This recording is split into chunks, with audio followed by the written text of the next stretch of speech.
A 27-year-old student drove home one night after studying late in Boulder, Colorado. She called 911, whispering that a black SUV had been following her for miles. Seconds later, screeching tires, a crash, and silence. Police found her car abandoned, the door open. But Lena Whitmore was gone. What they discovered next made the case even darker. Before you continue reading, imagine this for a moment. It's late at night. Your phone battery is almost dead. The road ahead is empty, stretching for miles under the dim glow of streetlights. You're driving home after a long day, thinking about nothing in particular, until you notice a car behind you. At first, it keeps its distance. Then it gets closer. Closer. Too close. You turn down another road, hoping it's just a coincidence. But the headlights follow. Every turn you make, the car makes too. Now imagine this. You make it home, rush inside, lock the door, and think you're safe. But the next morning, you're gone. No struggle.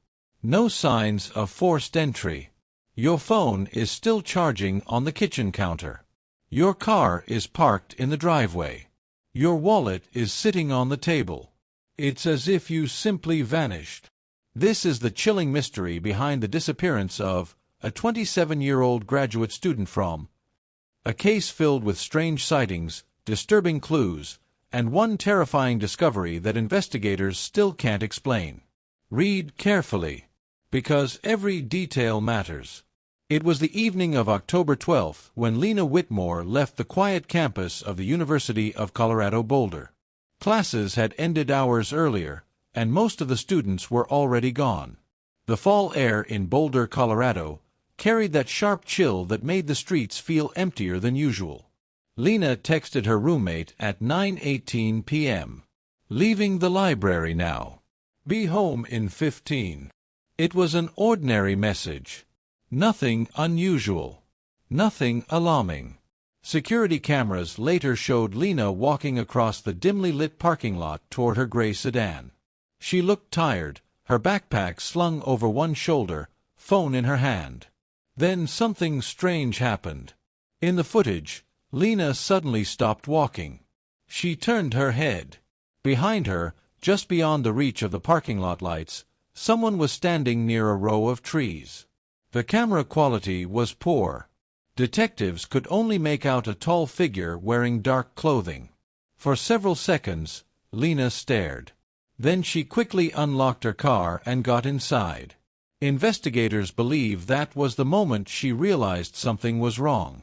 At 9:21 p.m., Lena's car pulled out of the parking lot. It was the last confirmed sighting of her. But it wasn't the last strange thing that happened that night. After leaving the parking lot of the University of Colorado Boulder, Lena Whitmore began the short drive back to her apartment in Boulder, Colorado. Normally, the trip took less than 15 minutes. Traffic was light that night, and the streets were unusually quiet. Lena drove past closed cafes, dark storefronts, and empty sidewalks illuminated by flickering streetlights. At 9:26 p.m., Lena sent a voice message to her roommate. Her voice sounded uneasy. "Hey, this might sound weird, but I think someone followed me out of the parking lot. There's a black SUV behind me that's been making the same turns I have." The message ended with a nervous laugh. "It's probably nothing." But it wasn't nothing. Traffic cameras later confirmed that a dark SUV had indeed pulled out of the campus parking area just seconds after Lena's car. For the next several miles, the vehicle stayed behind her. Same turns. Same streets. Same distance. Then, at 9:31 p.m., Lena made an unexpected turn onto a quiet residential road that wasn't part of her usual route home. Investigators believe she was trying to confirm her suspicion. But what happened next made the situation far more terrifying. The SUV followed her there too. The quiet street Lena turned onto was Maple Hollow Road, a narrow residential lane on the edge of Boulder, Colorado. Most houses there sat far back from the road, their porch lights dim and their windows dark. Inside her car, Lena Whitmore gripped the steering wheel tighter. She slowed down. The SUV slowed too. For a moment, Lena considered calling the police. Her phone sat in the cup holder beside her, the screen glowing faintly in the darkness. Instead, she decided to test the driver behind her.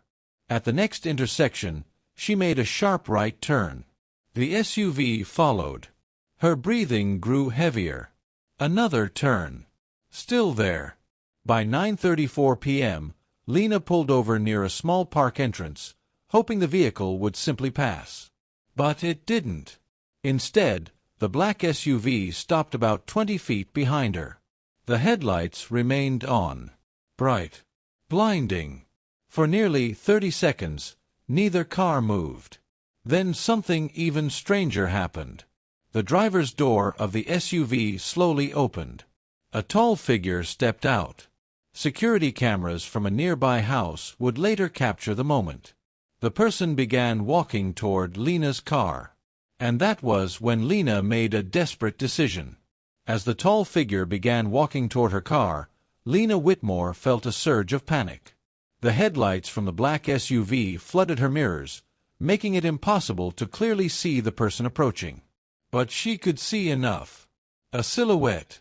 Tall. Broad-shouldered. Moving steadily toward her driver's door. Without hesitation, Lena slammed her foot on the gas.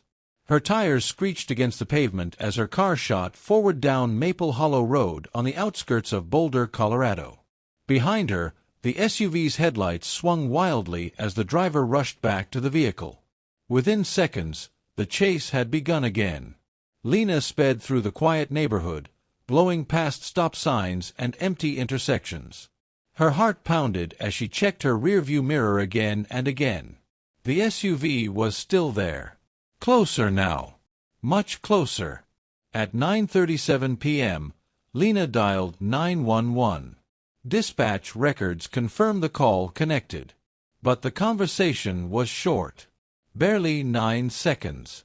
The operator heard Lena's voice, breathless and terrified. "Someone's following me." Then a loud crashing sound echoed through the line.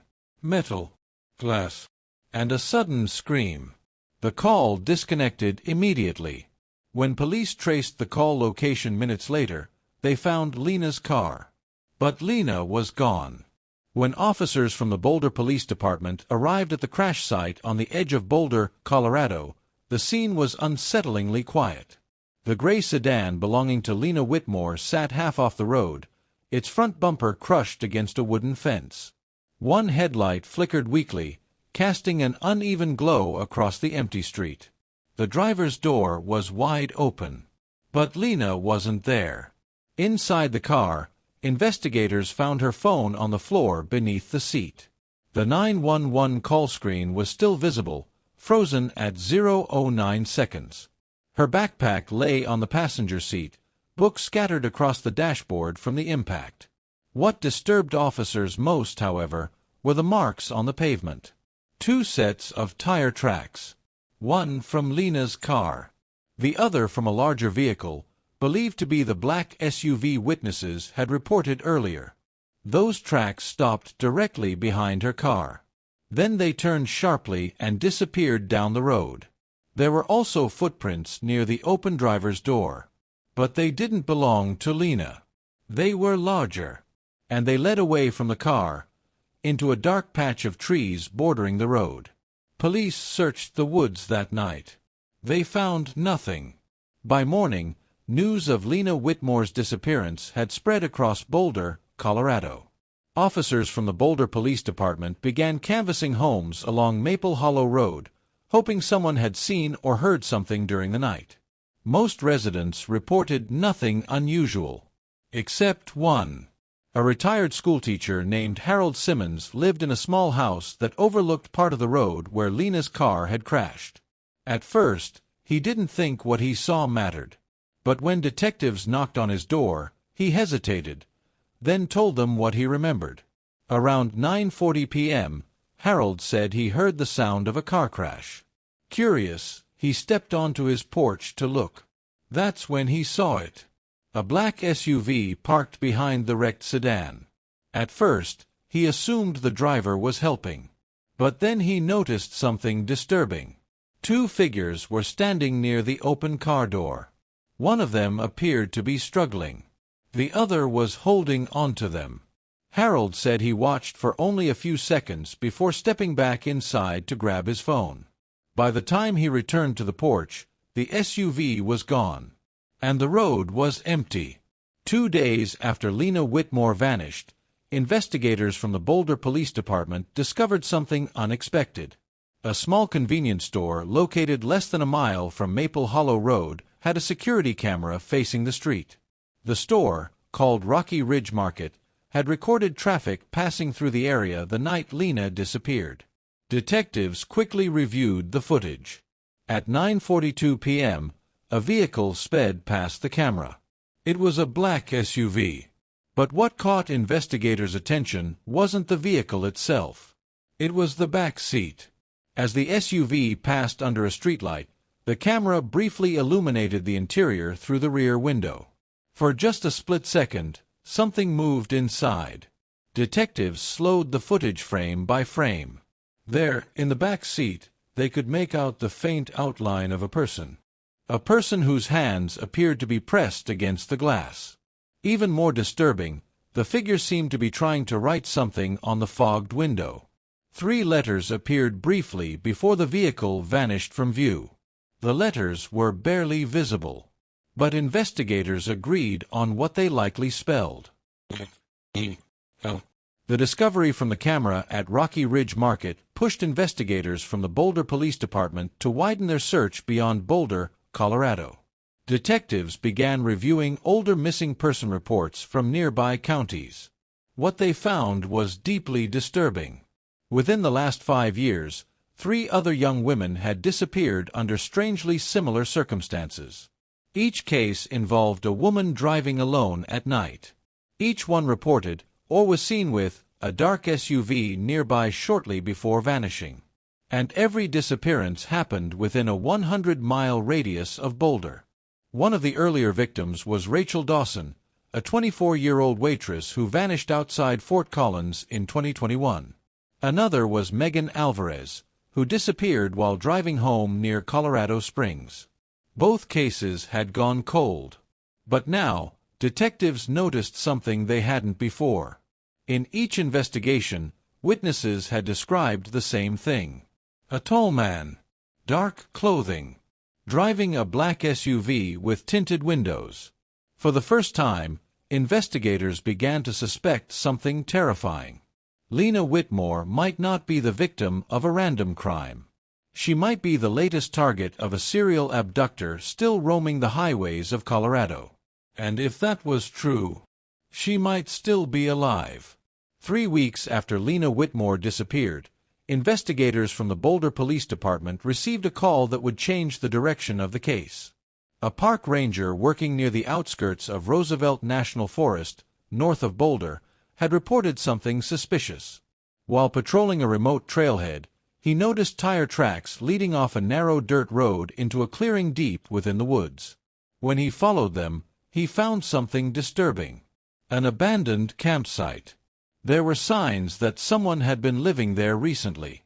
A folding chair, empty food cans, and deep impressions in the dirt where a large SUV had once been parked. But the most chilling discovery was inside a partially collapsed tent. Investigators found a small collection of personal items. A silver necklace, a broken phone charger, and a driver's license. The license belonged to Rachel Dawson, the waitress who had vanished from Fort Collins 2 years earlier. Detectives immediately realized what this meant. Whoever had taken Rachel had likely been living in these woods. Which raised a terrifying question. If this had been the abductors' hideout, where had they gone now? And was Lena with them? The discovery inside Roosevelt National Forest triggered the largest search operation the Boulder Police Department had conducted in years. Drones scanned the forest canopy. 9 units combed the trails. Investigators searched abandoned cabins, hunting camps, and hidden clearings across miles of rugged terrain outside Boulder, Colorado. For several days, nothing was found. Then, on the fourth day, a volunteer searcher made a chilling discovery along a narrow hiking trail. Partially hidden beneath fallen branches was a small digital recorder. When detectives played the recording, the room fell silent. At first, there was only the sound of wind. Then a voice. Weak. Shaking. It was Lena Whitmore. If anyone finds this, my name is Lena Whitmore. I was taken. The man driving the black SUV. He brought me somewhere deep in the mountains. I tried to escape tonight. Her breathing grew heavier. Footsteps echoed in the background. Then Lena whispered one final sentence. He's coming back. The recording ended with a loud crack and the sound of the device hitting the ground. Search teams rushed through the area immediately. But once again, Lena Whitmore was nowhere to be found. So what really happened to Lena Whitmore?